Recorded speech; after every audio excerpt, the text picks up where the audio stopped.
Matapos ang magkasunod na insidente na natagpo ang fetus sa distrito ng Molo, Iloilo City, may mga paalala ang Iloilo City Social Welfare and Development Office sa mga magulang na nasabing lungsod.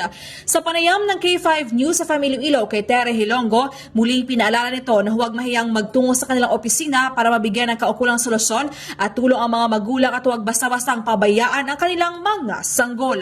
Dagdag pa niya, huwag gumawa ng mga bagay kung hindi pa handa sa pagharap ng mga responsibilidad sa buhay. Nagsasagawa din ng mga seminars at forum ang CSWDO tungkol sa teenage pregnancy at family development program.